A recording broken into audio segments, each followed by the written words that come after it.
talk to you. Okay, so I'm going to call the meeting to order, and we begin with the Pledge of Allegiance. If you would like to join us, please stand.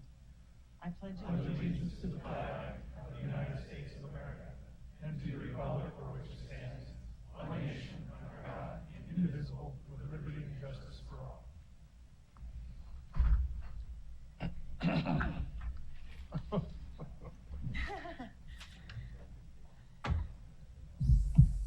So, thank you all for coming, and the first item on our agenda is to adopt the agenda. So moved. Second. Is any discussion? All in favor say aye. Aye. Aye. Motion carries. Commissioner Arnold is joining us by telephone. I forgot to mention that. So that's why when you hear that little disembodied voice, that's her. Okay, the next item on our agenda is the consent agenda. Items on the consent agenda are considered to be routine and will be enacted by one motion. There will be no separate discussion of these items unless a commissioner or citizen so requests, in which case the item will be removed from the consent agenda and placed on the regular agenda. We do have one item, number 5, resolution number 2232, which the staff has asked that we defer indefinitely. Is there a motion? So Commissioner moved. Goldthorpe? So moved with that item number 5 being deferred indefinitely. Okay, Second. and there's a second. All in favor say aye. Aye. Aye. Opposed? Motion carries. Okay, that takes us to our regular agenda. We only have one item on the agenda. It's Sumter Cove subdivision, request for approval and a waiver of policy located on 3rd Street in Star, Idaho. We'll have a staff report from Stacy Yarrington.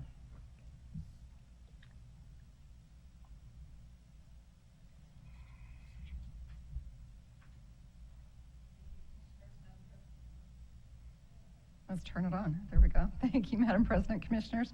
For the record, Stacy Yarrington, Development Services, and this is a decision briefing. The application before you today is for a preliminary plat consisting of 23 residential lots located on 5.8 acres. The site is generally located north of State Highway 44 and west of Star Road. And the applicant is requesting a waiver of district roadside swell drainage treatment policy for lots 1 acre or greater, and to district curb type policy, as ribbon curbs are only allowed in rural developments with buildable lots of 1 acre or more. The applicant is proposing to construct the internal streets with 32 feet of pavement, ribbon curbing, and 10-foot wide swell with 4-foot wide sidewalk. They have since changed that to 5, just so you know, but the diagram shows 4.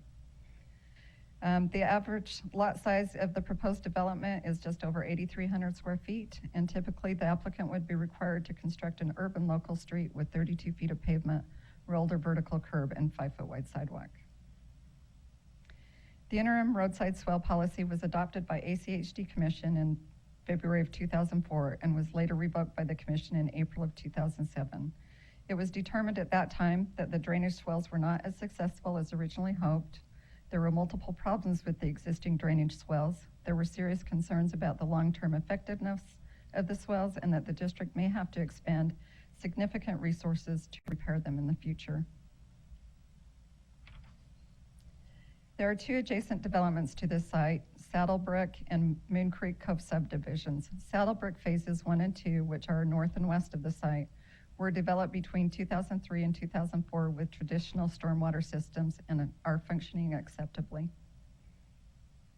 Saddlebrook phases 3 through 6 and Moon Creek Cove were developed between 2005 and 2006 with swells. To date, only Saddlebrook phase 5 and Moon Creek Cove swells have been accepted. The issues that have developed with urban swells have been the driveway approaches are modified or widened, reducing swell capacity. Swells are filled in, reducing swell capacity. Rock, clay-type soils or sod is placed in the swell, dramatically slowing the infiltration rate to the point of failure. Swells are overwatered either directly from side lot runoff or causing algae growth, which blocks infiltration. And despite all the proper language in the agreements on the plat and in the CCRs, homeowners are altering and damaging the swells. And even when a homeowner understands how the swells need to function, when the house sells, the process starts all over.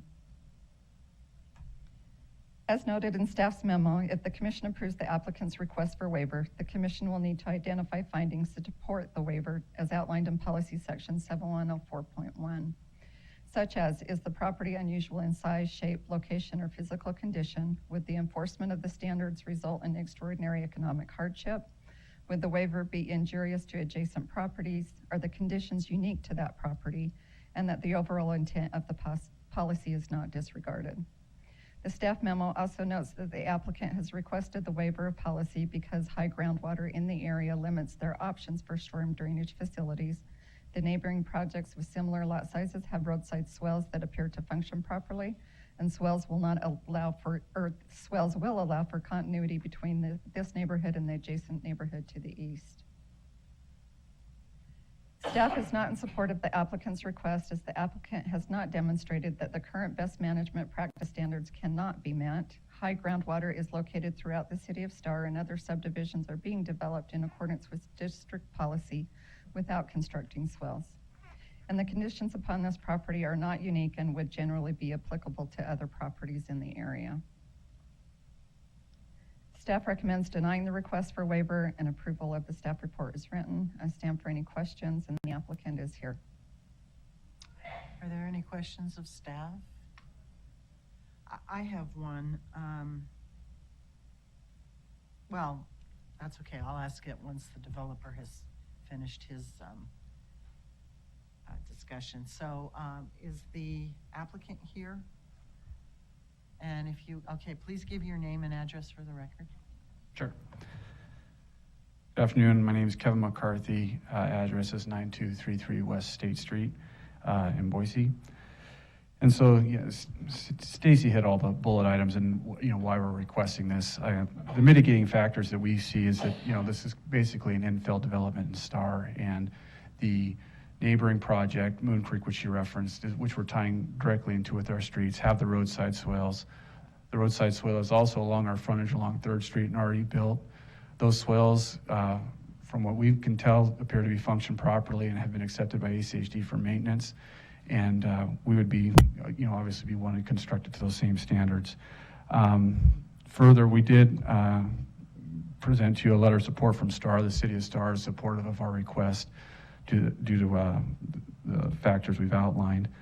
And the 4 criteria that were listed in the policy section that Stacy referenced, I figured I'd just hit on those real quick again, just to outline what we're identifying. For item A, the parcel isn't necessarily an unusual shape and size or anything like that. It does have, again, an infill. One of the concerns is that we will also lose a lot if we have to go back to a traditional urban section where we would have curb and gutter, and we'd have to put in some kind of a pond in the high groundwater. So one mitigating factor for the developer is the loss of a lot. And again, because the neighboring swales appear to be functioning properly, we think that would be another reason we can move forward with this. The last time I'd like to point out is that the developer is willing to enter into an extended warranty and extend it by 1 year if that would help in this circumstance. So with that, I'll stand for any questions. When you say extended warranty, how many years are you talking about? Well, I believe typical is 2, so it would be 3. Okay. Any questions for the developer? So I just want to clarify, thank you, Madam President. The area that has swales is the green area, right, to the east? Correct. And the area in the yellow actually has traditional curb gutter, sidewalk, and drainage ponds. Yeah, that's correct. And the only thing I would add is in front of our site, it already has the sidewalk and the roadside swales as well along 3rd Street. Right. So where's the drainage ponds in the new development to the west? Is that? I'm not sure. Okay. That wasn't involved in your. No, it wasn't. So one of the options that some developers have in order not to deal with the requirements that we currently impose on developments like this is to go with a private road so that you could do this. You could then design your road width however you want. You just then the homeowners assume the obligation for maintaining it in perpetuity. So was there a consideration of making this a private road? We hadn't considered that in part because we need to tie into Darkwood and extend that road through, so it would be a situation where that road would then, you know, the way our project lays out, it's kind of an L-shaped roadway there, and I don't know if we could, policy-wise, if we can do that or not, but to answer your question, we didn't entertain a private road. Private roads are connected to public roads all over the place. Don't they typically have to T-intersect though? But we'd maybe consider that. So you indicated that the swale in front of your property along Third Street already exists? Correct. So you would, if we did not do the waiver, you would be required to take that swale out? No, I don't think that's true. That one's already been approved along the frontage in Third Street, and so really, we would have to take, internal to our site, we would have to take care of that drainage in a different manner.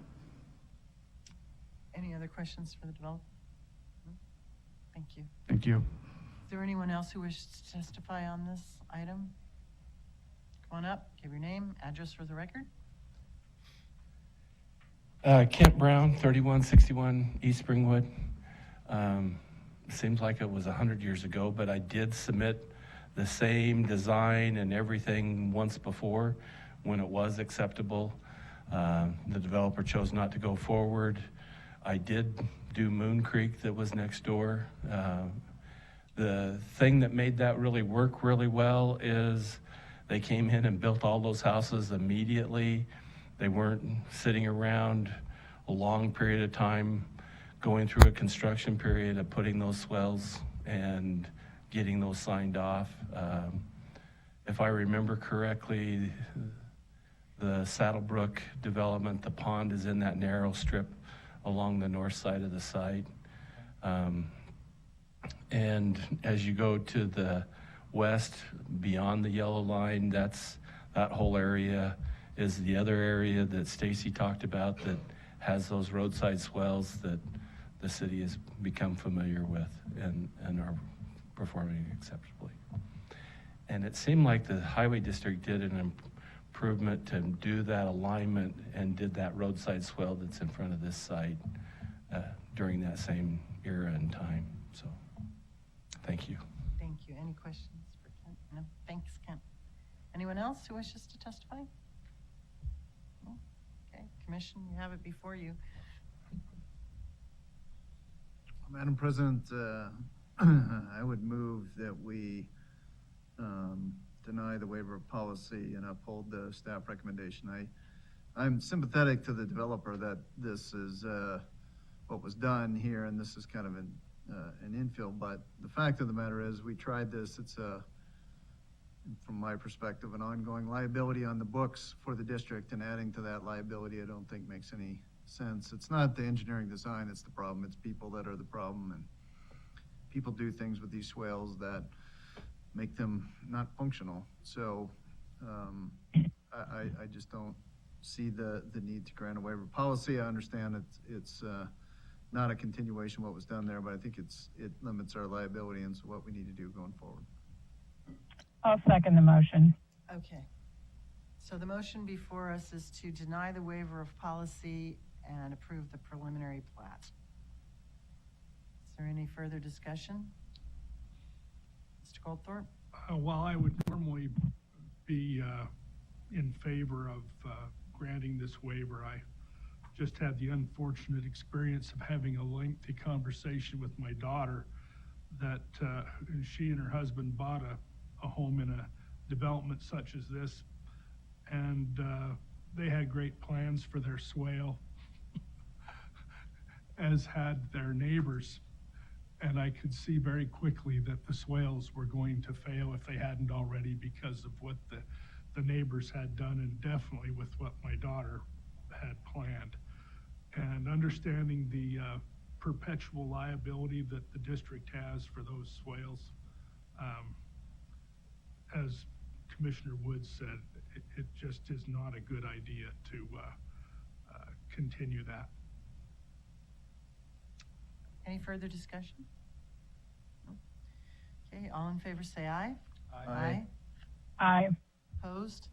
Motion carries. Thank you. Okay, that concludes our agenda. We do have the item of public communications. Is there anyone who wishes to address the commission on any item? If not, meeting adjourned.